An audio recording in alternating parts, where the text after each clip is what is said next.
Students,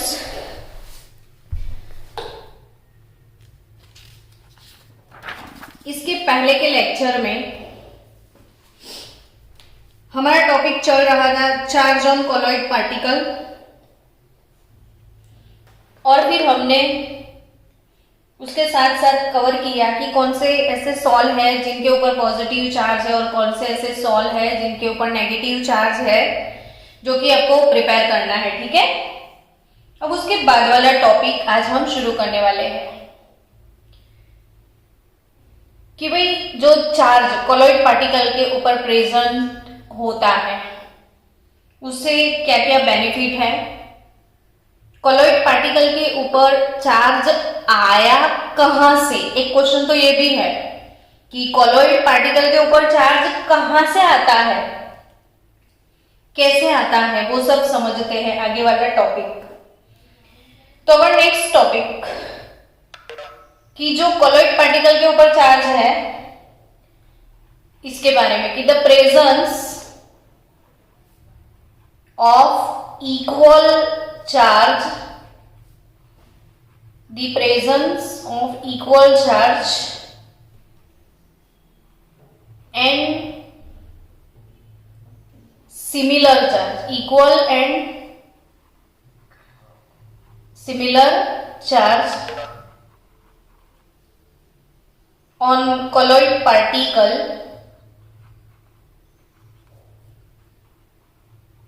आप भी notebook में साथ साथ में लिखते जाना पूरा टॉपिक कि the presence of equal charge and similar charge on colloid particle is largely responsible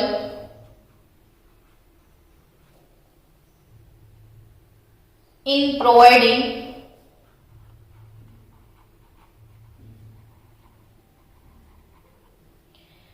stability to colloid solution। ये जो मैटर है मैंने ऑलरेडी प्रीवियस लेक्चर में आपको पूरा एक्सप्लेन किया कि ये जो कोलॉइड के पार्टिकल्स है सबके ऊपर अमाउंट ऑफ चार्ज इक्वल होता है और जो चार्ज है वो भी same, positive positive negative negative, तो उसकी वजह से एक दूसरे के अंदर रिपल्शन होता है। अब बच्चों सोचो कि रिपल्शन ना होता और अट्रैक्शन होता तो क्या होता है ना। चलो, रिपल्शन नहीं हो रहा है, दोनों ऑपोजिट चार्ज, ये मान लो एक कोलॉइड पार्टिकल पॉजिटिव चार्ज वाला है, मान लो दूसरा कोलॉइड नेगेटिव चार्ज वाला है, तो ऐसे बहुत सारे पॉजिटिव चार्ज वाले कोलॉइड अंदर है, ऐसे बहुत सारे नेगेटिव चार्ज वाले कोलॉइड भी अंदर है। अगर ऐसा होता तो ऑब्वियसली आप समझ ही गए मेरे समझाने से पहले कि पॉजिटिव नेगेटिव को अट्रैक्ट कर लेता, तो ये पॉजिटिव नेगेटिव अट्रैक्ट हो जाते और एक दूसरे से चिपक जाते। ऐसे पॉजिटिव नेगेटिव को अट्रैक्ट करता है ना, तो अगर ऑपोजिट चार्जेस वाले पार्टिकल होते तो एक दूसरे को वो अट्रैक्ट कर जाते, अट्रैक्ट करने की वजह से वो कनेक्ट, मतलब एक कलेक्टिव स्पीसीज बना लेते जिसे हम बोल सकते हैं एग्रीगेटिंग। ये बंच बना लेते, छोटा सा स्पीसीज बन जाता है जिसे क्या बोलेंगे हम, एग्रीगेशन। तो एग्रीगेशन या ये एग्रीगेशन का मैं एक दूसरा एग्जांपल देती हूँ। हम छोटे थे ना तो हमारे घरों में ये चीजें होती थी, हम देखते थे, फील करते थे, समझते थे। आपके घर में अगर ये नहीं हुआ कभी तो आप आज एक्सपेरिमेंट जरूर करना कि व्हाट इज एग्रीगेशन। अब बच्चों, ये पानी लेके अंदर थोड़ी मिट्टी डाल देना तो मिट्टी वाला गंदा पानी आपको मिलेगा। पानी में बाहर से, घर के बाहर से थोड़ी मिट्टी लाके डाल दोगे तो ये मिट्टी वाला गंदा पानी आपको मिलेगा। एंड मिट्टी का जो भी पानी है विच इज कोलॉइड सॉल्यूशन। ठीक है, यानी पानी के अंदर ऐसे मिट्टी के पार्टिकल फैले हुए हैं। अब इसको फिल्टर करोगे ना तो भी ये मिट्टी के पार्टिकल ये मीडियम से सेपरेट नहीं होंगे, फिल्टर करने से भी ऐसे कैसे रहेंगे। तो अब इसको रिमूव कैसे करोगे? तो आपने एक वर्ड सुना है एलम। अगर आपने किसी ने भी अपने घर में ये चीज देखा है, एलम, फिटकरी जिसे बोलते हैं, फटकड़ी, फिटकरी या फटकड़ी हम ऐसा भी बोलते हैं इसको, एलम है ये। तो एलम का छोटा सा पीस लेके इसको 10-12 टाइम ऐसे पानी में घुमा दो या थोड़ा सा एलम अंदर डाल दो। तो इसकी वजह से क्या होगा? एलम की वजह से, तो एलम डालने से ये मिट्टी के जो पार्टिकल है उनके ऊपर का चार्ज खत्म हो जाएगा और ये दोनों एक दूसरे से कनेक्ट हो जाएंगे, सारे मिट्टी के पार्टिकल, और ऐसा एग्रीगेशन बन जाएगा, बंच बन जाएगा। अब जब एग्रीगेशन बनता है ना तो इसका वेट जो है हैवी हो गया, एक बड़ा वाला पार्टिकल बन गया, सारे पार्टिकल कलेक्ट हो गए, एक बंच बन गया, एग्रीगेशन हो गया, हैवी हो गया। ड्यू टू हैवीनेस ये सारे मिट्टी के पार्टिकल ऐसे नीचे बंच बना के आ जाएंगे, एग्रीगेशन करके नीचे आ जाएंगे और पानी ऊपर से एकदम नीट एंड क्लीन हो जाएगा। यानी ये कितना मस्त एक्सपेरिमेंट है, आप करो खुद तो समझने का मजा आ जाए कि पानी में मिट्टी डाल दो, मिट्टी वाला पानी ले लो, इसे हम बोलते हैं कोलॉइड सॉल्यूशन, फिर इसमें फटकड़ी घुमा दो, फिर पूरे दिन के लिए छोड़ दो उसे, शाम को देखोगे तो सारे मिट्टी के पार्टिकल जो पानी में फैले हुए थे वो एक दूसरे के साथ ऐसा एग्रीगेशन बना लेंगे और एक बड़ा पार्टिकल बन जाएगा, और बड़ा पार्टिकल बनने की वजह से ये सारे नीचे बॉटम में सेटल हो जाएंगे और पानी एकदम क्लीन हो जाएगा। तो अगर हमारे जो कोलॉइड है इसके ऊपर इक्वल चार्ज है, सिमिलर चार्ज है, इसकी वजह से ऐसे एग्रीगेशन नहीं बनते हैं, नहीं तो बन जाते, तो कोलॉइड बनता ही नहीं कभी। तो कोलॉइड को जो स्टेबिलिटी मिली है, कोलॉइड को जो कोलॉइड बनने का चांस मिला है, वो इसके लिए रिस्पॉन्सिबल है ये इक्वल चार्ज। दूसरा एक बहुत अच्छा एग्जांपल मैं आपको दे रही हूं कि आपके घर में एक कोलॉइड है, मिल्क। तो मिल्क एक कोलॉइडल सॉल्यूशन है, आपको इच्छा है ये वाला एग्रीगेशन देखने की, तो इसका चार्ज जो है ना वो डिस्टर्ब कर दो। मिल्क के पार्टिकल के ऊपर जो इक्वल चार्ज है इसकी वजह से वो एक दूसरे से दूर दूर घूम रहे हैं और अच्छे से मिल्क आपको मिला है, उसको अगर आपको डिस्टर्ब करना है तो थोड़ा सा इसमें लेमन जूस डाल दो। जैसे ही लेमन जूस डालोगे तो लेमन जूस के अंदर भी पॉजिटिव और नेगेटिव आयन होंगे, समझ रहे हो? नींबू का पानी जिसमें साइट्रिक एसिड, तो साइट्रेट आयन होंगे ना नेगेटिव और H+ पॉजिटिव, तो इसमें H+ पॉजिटिव, साइट्रेट नेगेटिव, तो लेमन जूस के अंदर नेगेटिव पॉजिटिव आयन है। मिल्क नाम का जो कॉलॉइड है उसके अंदर नेगेटिव पॉजिटिव आयन है। जैसे ही मिल्क डालोगे, लेमन जूस डालोगे, तो मिल्क के नेगेटिव पार्टिकल पॉजिटिव के साथ चले जाएंगे, पॉजिटिव पार्टिकल नेगेटिव के साथ चले जाएंगे, ऐसा एग्रीगेशन हो जाएगा और हम अपनी लैंग्वेज में बोलते हैं दूध फट गया। दूध क्या हुआ? फट गया, है ना? सुना है ना, दूध फट जाता है। तो दूध फटा तो हुआ क्या एक्चुअली? व्हाट इज दूध फट गया? तो फट गया मीन्स कोएग्यूलेशन। हमारी केमिस्ट्री की लैंग्वेज में दूध का क्या हो गया? मिल्क का कोएग्यूलेशन हो गया, मिल्क कोएग्यूलेटेड हो गया। Now this is called coagulation, aggregation. So milk के पार्टिकल जो छुट्टे छुट्टे ऐसे अलग घूम रहे थे वो एक दूसरे से कनेक्ट होकर एक बड़ा सा हैवी वो प्रेसिपिटेट बना लेंगे और पूरे दूध की हालत अलग, ऊपर का पानी पानी अलग हो जाएगा और पनीर अलग हो जाएगा। पनीर बनाते हो ना, इमेजिन करो पनीर। पनीर क्या है? तो aggregation of milk particle. Paneer क्या है? Aggregation of milk particle. सारे मिल्क पार्टिकल एक दूसरे से कनेक्ट हो जाएंगे, न्यूट्रल हो जाएंगे और पनीर नाम का आपको एक कंपाउंड मिल जाएगा। और अंदर मिल्क का जो मीडियम है पानी, वो सेपरेट हो जाएगा, पूरा अलग हो जाएगा और पार्टिकल अलग हो जाएंगे। तो ये जो फिनोमिना है, आपको पनीर मिला, तो इसके पीछे रिस्पॉन्सिबल है कि ये कॉलॉइड के ऊपर चार्ज है। ये बहुत अच्छा एग्जाम्पल है जो आपके घर में अवेलेबल है, आप देख सकते हो, इसको समझ सकते हो। चलो बच्चों आगे बढ़ते हैं। सो ये चार्ज होने की वजह से नजदीक नहीं आते। अगर आपने चार्ज कुछ डाल के इम्बैलेंस कर दिया तो कोएगुलेट हो जाएंगे और अनस्टेबल हो जाएंगे। अब नेक्स्ट कि कॉलॉइड के ऊपर चार्ज आया कहां से, चार्ज आया कहां से, चार्ज आया कहां से, किसने उसको चार्ज दिया, वो समझते हैं। चलो तो बच्चे मन के सच्चे, सुनो आप मन से तो आपका प्रिपेयर हो जाए। चार्ज कहां से आया भाई, तो the charge on the Sol particles, the charge on the Sol particles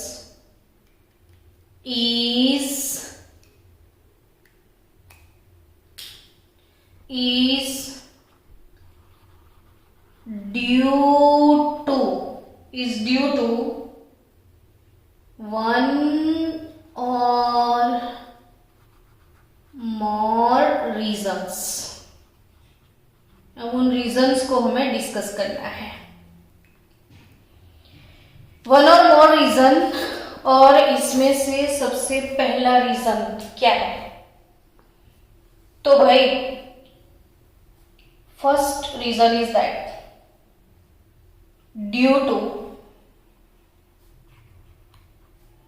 electron capture, दूसरे के इलेक्ट्रॉन को कैच करके अपने अंदर घुसा दो। Due to electron capture by sol particle, due to electron capture by sol particle during electrode dispersion, during electrode dispersion. Bredig arc method मैंने सिखाया था, कॉलॉइड सॉल कैसे बनते हैं एक मेथड मैंने सिखाया था बच्चों। तो इसमें एक डिस्पर्शन मीडियम लिया गया था, इसमें गोल्ड का एक पीस रखा था हमने और दोनों साइड इसको इलेक्ट्रोड दिए थे पॉजिटिव नेगेटिव, और दोनों को कनेक्ट किया था, फिर इसको मेल्ट किया था। अब तक नहीं देखा है तो फिर से एक बार देख लेना, ब्रीडिंग आर्क मेथड। तो ये इलेक्ट्रोड थे दोनों, पॉजिटिव नेगेटिव ऐसे इलेक्ट्रोड हमने रखे थे, फिर कनेक्ट किया था, फिर स्पार्क हुआ था, उसकी हीटिंग की वजह से इसके पार्टिकल बन गए थे। इस टाइम अगर ये पार्टिकल ये इलेक्ट्रोड के ऊपर से इलेक्ट्रॉन कैप्चर कर लेते हैं तब उनके ऊपर चार्ज आ जाता है। और उसके अलावा दूसरा रीजन है जो हम बहुत ज्यादा फोकस करने वाले हैं। सेकेंड रीजन कौन सा है, तो another reason is that preferential adsorption of ion, preferential adsorption, preferential adsorption of ions from solution। बच्चों ये समझने के लिए आगे जो लेक्चर मैंने सिखाए हैं वो सुनना बहुत ज्यादा जरूरी है। मैंने इसमें आपको एक लेक्चर दिया था दूसरा, प्रेफरेंशियल एडसॉर्प्शन में मैंने एक मेथड सिखाया था, सॉल बनाने का एक मेथड था पेप्टाइजेशन। सॉल बनाने का एक मेथड कौन सा था बच्चों, पेप्टाइजेशन मेथड था, पेप्टाइजेशन मेथड। तब हमने एक सॉल बनाया था FeOH थ्राइस का। तो FeOH थ्राइस का सॉल पेप्टाइजेशन से कैसे बनाया था वो मैं एक बार समझा दूं। ताकि आपको ये प्रेफरेंशियल एडसॉर्प्शन समझ में आए। कि सबसे पहला काम किया था, हमने टेस्ट ट्यूब लिया था। टेस्ट ट्यूब में अगर हम फेरिक हाइड्रोक्साइड के प्रेसिपिटेट कोई भी Fe का सॉल्ट ले लो, NaOH डाल दो, तो आपको FeOH थ्राइस के पीपीटी मिल जाएंगे।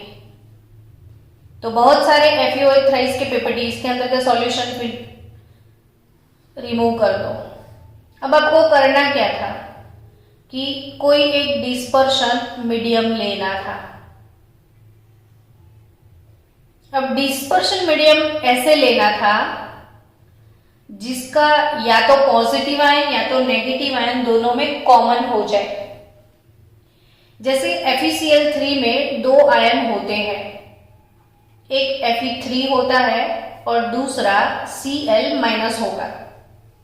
अब आप डाल रहे हो प्रेसिपिटेट FeOH थ्राइस के, इधर पीपीटीज है ये। अब पीपीटी में Fe3 रेडिकल है और OH- है, तो इसमें Fe3 है और ये मीडियम जो है, जो मीडियम डिस्पर्शन मीडियम जिसे हम पेप्टिंग एजेंट बोलते हैं, मीडियम FeCl3 को क्या बोलेंगे? पेप्टिंग एजेंट। और उस पेप्टिंग एजेंट में हमने डाल दिए ये पीपीटीज। अब ये पेप्टिंग एजेंट में Fe3 कॉमन है और ये पीपीटी में भी Fe3 कॉमन है। तो मीडियम के अंदर जितने Fe3 थे उसका ये पीपीटी के ऊपर एडसॉर्प्शन हो चुका था। ये पीपीटी के ऊपर मीडियम के पार्टिकल जो कि दोनों के कॉमन थे, या तो पॉजिटिव कॉमन कर लो या नेगेटिव, कोई भी एक आयन कॉमन होना चाहिए, और ये कॉमन आयन इसकी सरफेस पे एब्जॉर्ब हो चुके थे। फिर इसके अंदर चार्ज इम्बैलेंस हो गया, पॉजिटिव बहुत ज्यादा हो गया, नेगेटिव कम हो गया, और उसकी वजह से फिर ये टूट गया पूरा और सारे प्रेसिपिटेट ऐसे पार्टिकल बन बन के अंदर फैला गए। उस मेथड को हमने बोला था पेप्टाइजेशन। और नहीं देखा है तो वीडियो प्लीज देख लेना ताकि पेप्टाइजेशन अच्छे से क्लियर हो जाए। तो ये पेप्टाइजेशन एक मेथड है कोलॉइड बनाने का, जिसमें आपने देखा preferential adsorption of ions from solution. Solution से Fe3 इसकी सरफेस पे एब्जॉर्ब हुआ, यानी ये प्रेफरेंशियल क्या, उसको पसंदगी क्यों मिली? तो दोनों में कॉमन था इसलिए ये पसंद किया।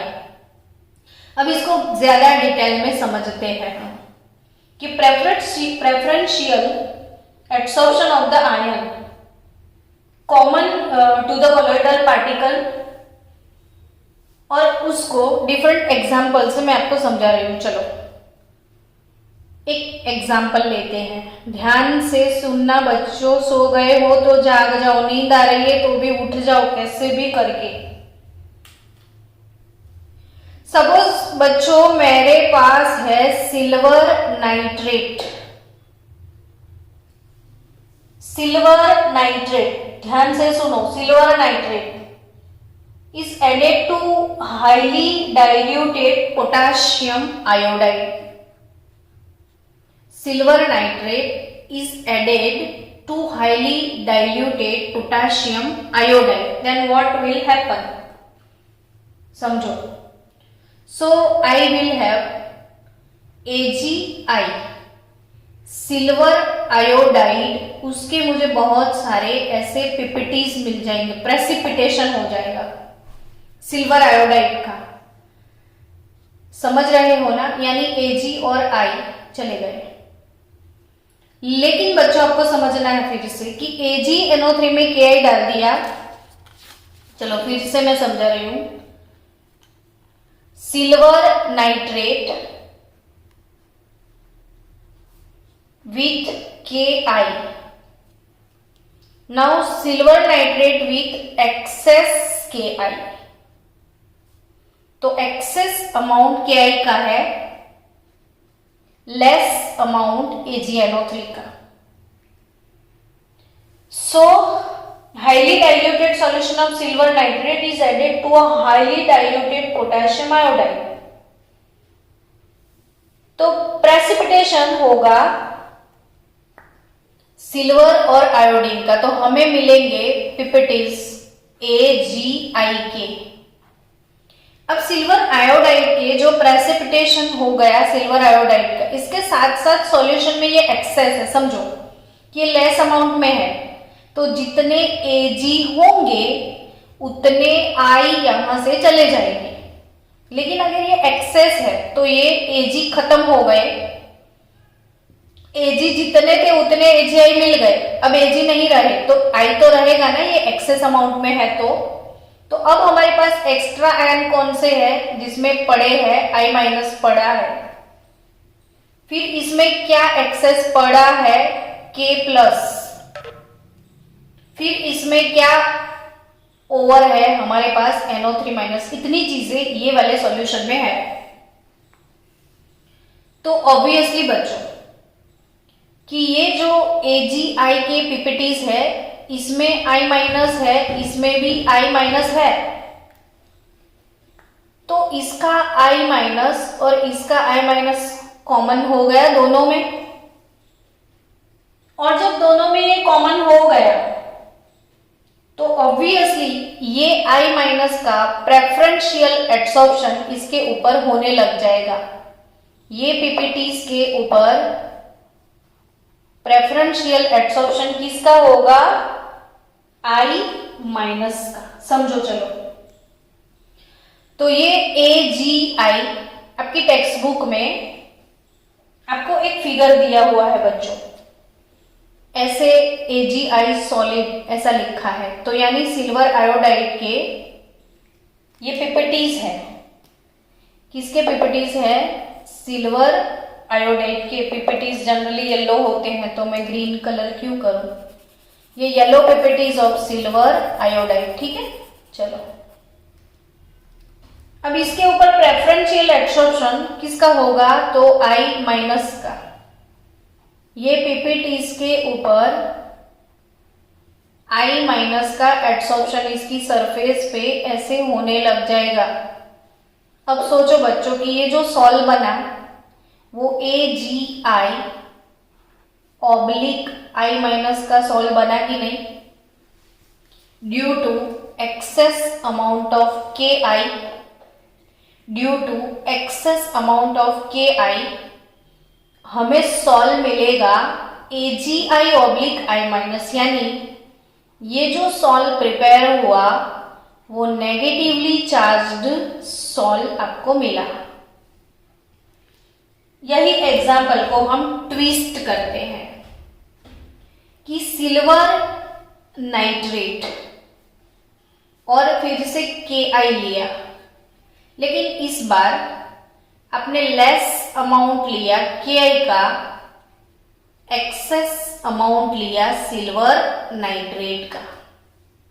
Now what will happen here, so you have again AgI PPTs, silver iodide जो है उसके पीपीटीज तो आपको मिलने ही है, so you will have silver iodise PPTs here. अब ये जो AgI के पीपीटीज है,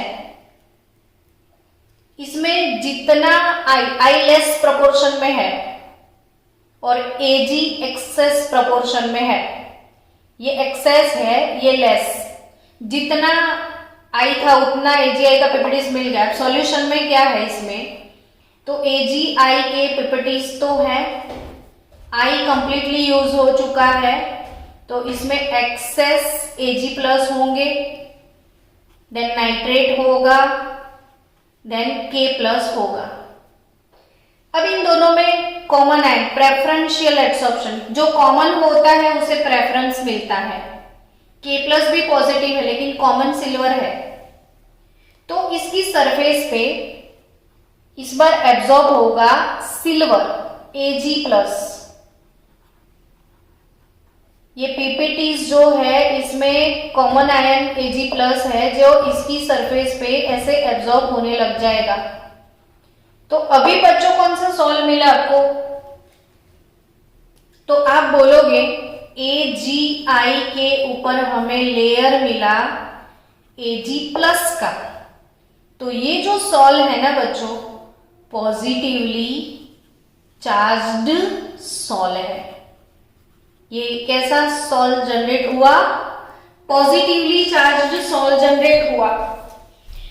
तो कोई भी सॉल पॉजिटिव होगा या वो सॉल नेगेटिव होगा, कोई भी सॉल पॉजिटिव होगा या सॉल नेगेटिव होगा, वो आपको खुद डिसाइड करना पड़ेगा समझ के, ऐसे आपको समझना है। चलो मैं आपको और एक दूसरा एग्जाम्पल दे रही हूं। If FeCl3 ferric chloride is added to the excess of hot water, excess of hot water, water excess amount में है, ये less amount में है। then student सोचो, Fe hot water ये लेस अमाउंट में है तो FeOH थ्राइस के पीपीटीज आपको मिलेंगे। कौन से पीपीटीज आपको मिलेंगे? FeOH थ्राइस के।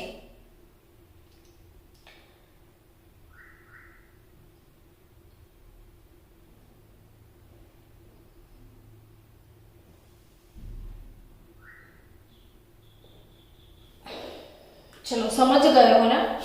FeOH thrice in less amount when FeCl3 is added to the excess of hot water, a positively charged sol of hydrated ferric hydroxide is formed due to absorption of Fe+3 ion। और इसका दूसरा example पहले लिख दूं मैं कि वही FeCl3 को अगर हॉट वाटर के बदले एडेड टू NaOH सॉल्यूशन तो क्या होगा वो समझना है आपको। सॉल तो बनेगा FeOH थ्राइस का, लेकिन प्रेफरेंशियल एब्सॉर्प्शन अलग अलग होगा। अब वो प्रेफरेंशियल एब्सॉर्प्शन की FeCl3 को मैंने ऐड किया हॉट वाटर में, FeOH थ्राइस का, यहाँ पे वाटर ज्यादा है तो FeOH थ्राइस का पीपीटीज बनेगा। लेकिन अगर ये FeOH थ्राइस पीपीटीज बना तो इसमें कॉमन आयन कौन सा रहेगा? तो इसमें FeOH थ्राइस के जो पीपीटीज है इसमें कॉमन आयन Fe रहेगा। जो FeCl3 का हॉट वाटर के साथ FeOH थ्राइस का सॉल्व बना, लेकिन इसके साथ कॉमन आयन प्रेफरेंशियल एब्सॉर्प्शन इसकी सरफेस पे होगा Fe+3 का, यानी इसकी सरफेस पे Fe3 एब्जॉर्ब हो जाएगा। तो हमें सॉल्व मिलेगा Fe2O3 into XH2O oblique Fe+3। Preferential absorption Fe का होगा। इसकी वजह से ये पॉजिटिवली चार्ज्ड कॉलोइड बनेगा। लेकिन कहीं वही FeCl3 को आपने NaOH सॉल्यूशन में डाल दिया तो Fe2O3, FeOH थ्राइस को आप ऐसे लिख सकते हो, Fe2O3 हाइड्रेटेड ऑक्साइड सॉल है ये, और अब कॉमन आयन OH और OH, FeCl3 और NaOH से पीपीटीज मिलेंगे, Fe2O3 XH2O तो बनेगा, लेकिन इसमें प्रेफरेंस जाएगा OH माइनस को NaOH में, तो इसकी सरफेस पे OH माइनस एब्जॉर्ब हो जाएंगे। तो यहाँ पे OH माइनस, अब सोचो कि ये प्लस है ये माइनस है तो ये नेगेटिवली चार्ज कॉलोइड बनेगा। यानी कोई भी सॉल वो पॉजिटिवली चार्ज होगा या वो नेगेटिवली चार्ज होगा, वो डिपेंड करता है कि वो सॉल कैसे बनाया गया है। ठीक है, तो ऐसे क्वेश्चंस आपको ध्यान में रखने हैं। अब हमारा नेक्स्ट लेवल है, हमें और एक चीज सीखना है आज, वो है जीटा पोटेंशियल। क्या सीखना है? Zeta potential. अब वो जीटा पोटेंशियल क्या है सॉल के अंदर वो सीखना है, जीटा पोटेंशियल। चलो ध्यान से फिर से आ जाओ अपनी दुनिया में। सिलेक्टिव एड्सॉर्प्शन, अभी अभी हमने सीख लिया सिलेक्टिव एड्सॉर्प्शन। उसमें एक एग्जाम्पल लिया था, सिल्वर नाइट्रेट के साथ हमने डाल दिया था KI। सिल्वर नाइट्रेट के साथ कौन सा सॉल्यूशन डाला था आपने? KI का। तो अब AG और I के पीपीटीज आपको मिल गए थे, सिल्वर आयोडाइड के पीपीटीज आपको मिले थे। AgI इसके येलो कलर के पीपीटीज थे। अब बच्चों इसकी सरफेस पे ये एक्सेस KI है, तो इसकी सरफेस पे कौन सा आयन एब्जॉर्ब हुआ था? I-।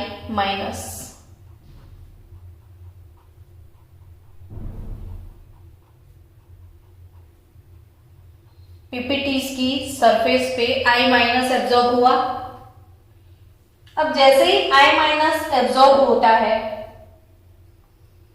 सिलेक्टिव एड्सॉर्प्शन सरफेस के ऊपर, कॉलोइडल पार्टिकल की सरफेस पे ऊपर जो हुआ है, वो लेयर दूसरे काउंटर आयन को भी एब्सॉर्ब करता है। जैसे AgNO3 का सॉल्यूशन था तो AgI के पीपीटीज थे, इसके साथ साथ सॉल्यूशन में K+ था, इसके साथ साथ बचा हुआ I- था, इसके साथ साथ बचा हुआ NO3- भी था। अब प्रेफरेंशियल एड्सॉर्प्शन की वजह से AgI के ऊपर कॉमन आयन I था तो वो एड्सॉर्ब हो गया। फिर उसके बाद I- अट्रैक्ट करने लग जाएगा K+ को, यानी एक दूसरा लेयर जनरेट होगा, K+, K+, K+, K+। I- किसको अट्रैक्ट करने लग जाएंगे? K+ को। तो बच्चों ये वाला जो लेयर बन गया उसे फिक्स्ड लेयर बोलते हैं। ये फिक्स्ड लेयर है। कैसा लेयर है? Fixed layer. समझो फिर से आप कि according to modern views, the first layer of ion is firmly held and is termed as a fixed layer. ये फिक्स्ड लेयर है इसका। अब जो सेकेंड लेयर बनने वाला है, सेकेंड लेयर, तो जो भी सेकेंड लेयर, ये लेयर फिक्स्ड नहीं है, मूविंग है, तो इसे मोबाइल लेयर बोलना है आपको। ये कौन सा लेयर है? मोबाइल लेयर है। एंड मोबाइल लेयर जो भी है इसे हमने बोलना है डिफ्यूज्ड लेयर। ये फिक्स्ड लेयर बन चुका है। उसके बाद दूसरा K+ का लेयर यहां पे बनेगा, ये है डिफ्यूज्ड लेयर। ठीक है। सो ये जो डबल लेयर बन गए, एक नेगेटिव आयन का लेयर, उसके बाद बचा हुआ पॉजिटिव आयन का लेयर, ये फिक्स्ड लेयर है, ये डिफ्यूज्ड लेयर है। फिक्स्ड लेयर है, उसके साथ कौन सा लेयर है बच्चों? Diffused layer. तो ये जो डबल लेयर बन गए, डबल लेयर बने, तो उसकी वजह से, डबल लेयर बनने की वजह से, याद रखो, सिंस सेपरेशन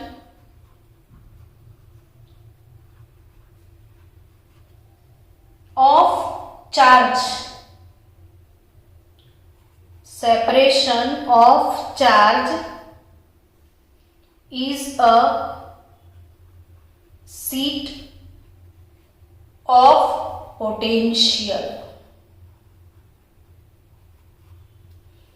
क्योंकि ये ऑपोजिट चार्जेस वाले लेयर है और आपको पता है कि एक नेगेटिव एंड है, एक पॉजिटिव एंड है। एक एंड देखो बैटरी है तो एक पॉजिटिव एंड होता है, एक नेगेटिव होता है। ये बैटरी बन गई, एक नेगेटिव पोल बन गया, एक पॉजिटिव पोल बन गया। यानी जब दो पोल के बीच में कोई ना कोई डिफरेंस क्रिएट होता है तो आपको जरूर पोटेंशियल मिलता है, यानी ये सीट ऑफ पोटेंशियल हो गए दोनों। तो जैसे ही ये सेपरेशन हुआ तो ये क्या बन गया, सीट ऑफ पोटेंशियल बन गया। और यहां पे जो भी सीट ऑफ पोटेंशियल है, इन दोनों के चार्ज जो है वो ऑपोजिट चार्ज है, और ऑपोजिट चार्ज होने की वजह से इन दोनों के बीच का एक पोटेंशियल डिफरेंस है, एक नेगेटिव पोटेंशियल है, एक पॉजिटिव पोटेंशियल है। तो दोनों के बीच का जो डिफरेंस है इसे बोला जाता है जीटा पोटेंशियल। दो ऑपोजिट चार्ज के बीच का जो डिफरेंस है, ये नेगेटिव चार्ज है, ये पॉजिटिव चार्ज है, और दोनों के बीच दोनों का जो सीट पोटेंशियल है, दोनों के बीच का डिफरेंस उसे बोला जाता है zeta potential. So this potential difference, आप इसकी डेफिनेशन लिख दो कि this potential difference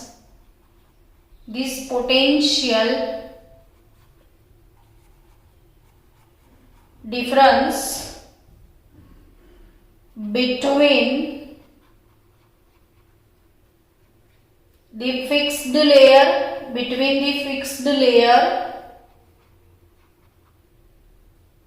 and the diffused layer, between the fixed layer and the diffused layer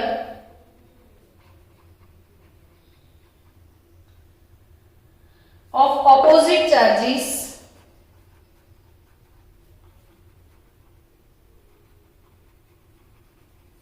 are called zeta potential. तो जीटा पोटेंशियल का ये डेफिनेशन है कि this potential difference between the fixed layer and the diffused layer of opposite charges, ये diffuse हो सकता है। कैसे?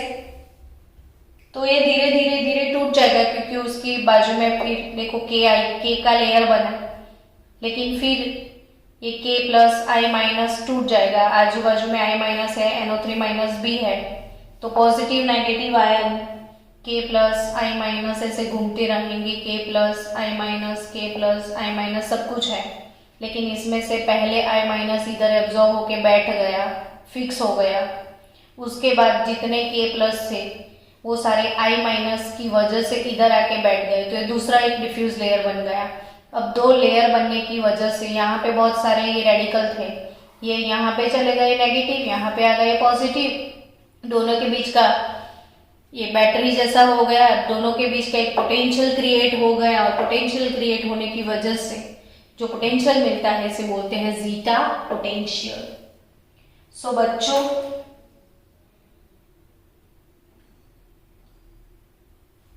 अब आपको सीखना है, ये पोटेंशियल लेयर जीटा पोटेंशियल सीख लिया। इसके बाद का टॉपिक कि अगर ये चार्ज को डिस्टर्ब किया जाए तो ये सारे लेयर टूट जाएंगे और कोएगुलेशन हो जाएगा।